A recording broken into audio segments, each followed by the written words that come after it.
Bueno, muy buenos días, ya casi tardes.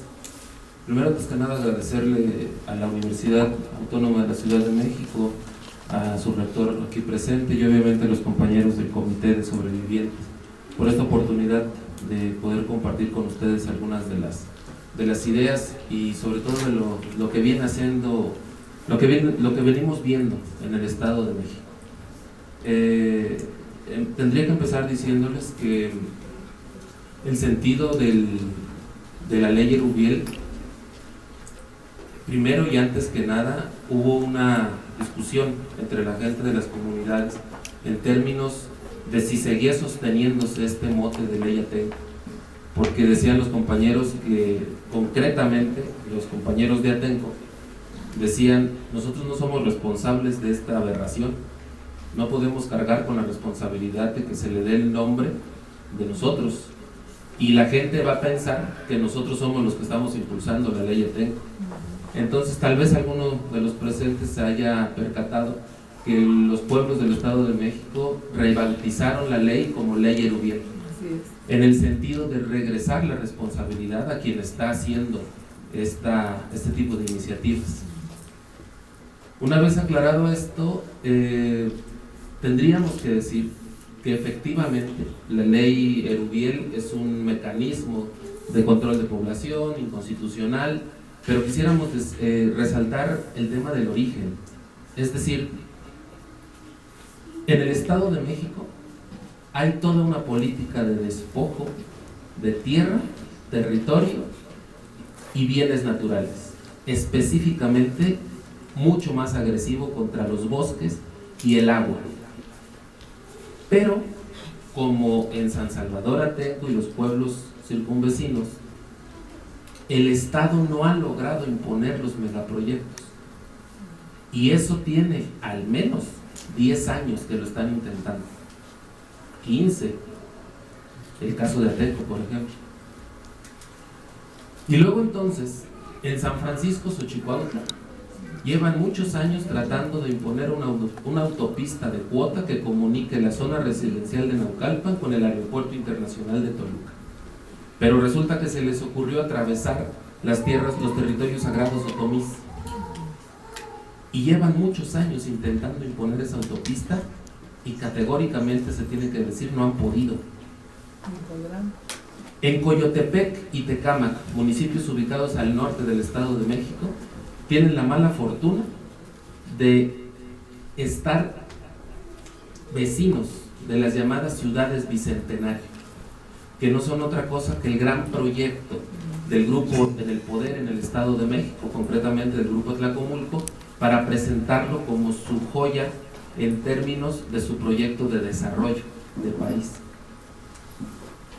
Pero resulta que los miles de departamentos que están construyendo, con los montón de desarrollo industrial, carretero y comercial, necesitan algo fundamental que se llama agua. No la tienen. Y en la buena política de despojo neoliberal que vivimos ahora, dice el gobernante: pues si no lo tengo, lo arrebato. Y entonces voltean los ojos hacia Coyotepec y Tecámac, que son dos sistemas comunitarios de agua, en donde la propia población, al menos desde mediados del siglo pasado, ellos mismos, con trabajo propio y recursos económicos propios, pusieron el sistema hidráulico. El municipio y el gobierno del estado, menos el gobierno federal, no puso un solo peso para que hubiera.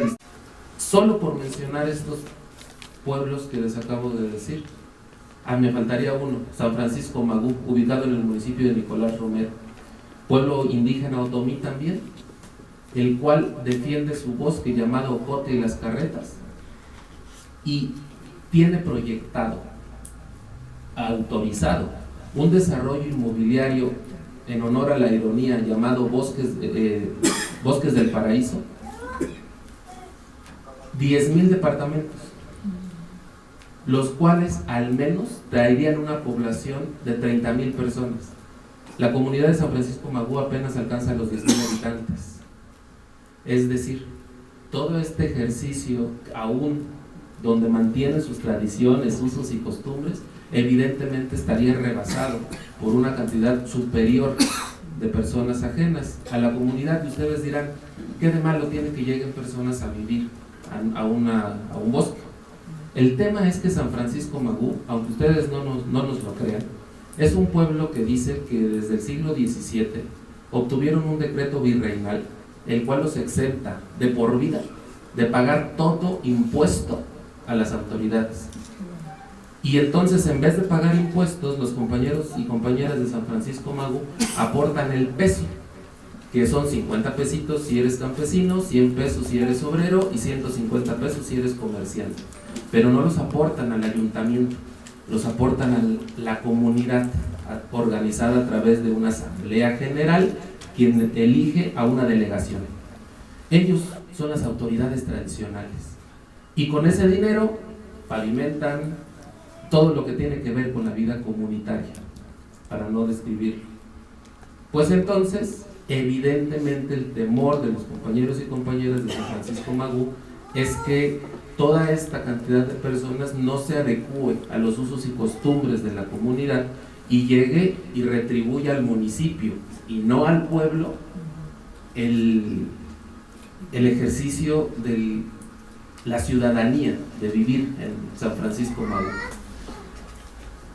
Esta breve explicación para decirles que estamos seguros y denunciamos categóricamente que esta ley Erubiel está hecha precisamente teniendo como destinatarios a los pueblos y organizaciones que durante años han logrado resistir los embates del despojo. Es para ellos la ley, para ellos y para ellas. Es decir, no podemos entender la ley Erubiel sino precisamente en ese contexto.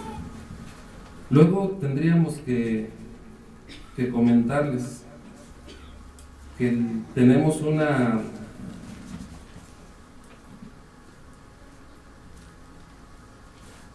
Si lo alcanzamos a encontrar, se los platicamos, se los leo literalmente. La ley tiene un artículo, para no redundar con lo que nos puso nuestra compañera Araceli, que nosotros le llamamos de cotorreo el artículo dirigido según cada pueblo. Por ejemplo, aquí tenemos a nuestro compañero Felipe, muy reconocido, compañero en defensa de la tierra. Nosotros decimos que la ley contiene el artículo Felipe. Si es la ley Altenco, contiene el artículo Felipe, o en Xochicuautla el artículo José Luis, o en Magú el artículo Berenice. ¿A qué nos referimos? La ley explícitamente dice que se va a organizar operativos en contra de personas específicas, y si tienen que ingresar a una población para detenerlo, se tendrá que coordinar previamente entre las policías para lograr ejercer el acto de represión contra una persona. Eso se tiene que leer en el sentido de la defensa de la tierra y el territorio. Entonces, en honor a la ironía, los compañeros y compañeras de las comunidades empiezan a llamarle el artículo fulano. Depende de cada pueblo, se le puede asignar el titular del artículo. Para ir redondeando, tendríamos que comentarles algunas cosas muy puntuales. Fue el pasado 18 de abril cuando la Comisión Nacional de Derechos Humanos interpuso acción de inconstitucionalidad. También tendríamos que decirles que le interpuso la Comisión Estatal de Derechos Humanos, y aunque ustedes no lo crean, por si no lo sabían, también interpuso la acción de inconstitucionalidad el Congreso local, que aprobó la ley Erubiel. Ellos mismos lo interpusieron. Sí. La razón es la siguiente: cuando hubo una andanada de críticas y de observaciones a la ley Erubiel, Erubiel Ávila hizo valer de nuevo el gran control que tiene del Congreso local. Tendría que decirles, por cierto, creemos que no es detalle, que la ley Erubiel fue presentada desde el 11 de diciembre. La iniciativa fue presentada desde el 11 de diciembre de 2015. La ley Erubiel se conoció públicamente hasta el 17 de marzo. Es decir, poquito más de 2 meses después. ¿Y ustedes saben cuántos diputados hicieron pública la iniciativa? Ninguno. Cobardes. Ninguno solo. Y entonces, cuando viene la andanada de críticas a la ley Erubiel sale públicamente y dice que la revise la Suprema Corte. Entonces le pido al Congreso local que interponga una acción de inconstitucionalidad. Cualquiera que haya llevado alguna clase de derecho constitucional le habrán dicho que la acción de constitucionalidad se le conoce también como la acción de la minoría legislativa. Es decir, que una tercera parte del total de los diputados tiene que ponerse de acuerdo para combatir la ley que la mayoría aprobó de forma inconstitucional o que tiene contenido inconstitucional. Pues esta, de las grandes ironías que tiene el Estado de México, la acción de inconstitucionalidad fue presentada casi por el 90% del Congreso. Entonces, en total contrasentido. Y es que les tendríamos que decir otras dos cosas. Resulta que en aras de defender la ley, la consejera jurídica del Estado de México dijo que la ley había sido una recomendación de la Comisión Interamericana de Derechos Humanos y que contaba con el aval de la Organización de las Naciones Unidas. Así como lo escuchan, con ese cinismo. Evidentemente no es cierto. Y entonces ahí es cuando se les empezó a complicar el tema del discurso público, porque llegaron a mentir. Y hoy, lo que son las cosas, la Oficina del Alto Comisionado de las Naciones Unidas en materia de derechos humanos inicia un recorrido que durará entre hoy y mañana a los pueblos de Coyotepec, Tecámac, San Francisco Magú y Xochicuautla, precisamente porque están sometidos en una ola de agresiones que se vino después de los cuestionamientos de la ley Erubiel. Casi para cerrar, tendríamos que comentarles que evidentemente parecería desolador un panorama así. O sea, un estado en inicios del totalitarismo. Seguramente ustedes habrán escuchado la declaración de Fernando del Paso al recibir el premio Cervantes en España. Denuncia públicamente, dice él, a los cuatro vientos la situación en el Estado de México. Pero entonces parecería que no hay gran esperanza ni expectativa, que no hay que hacer.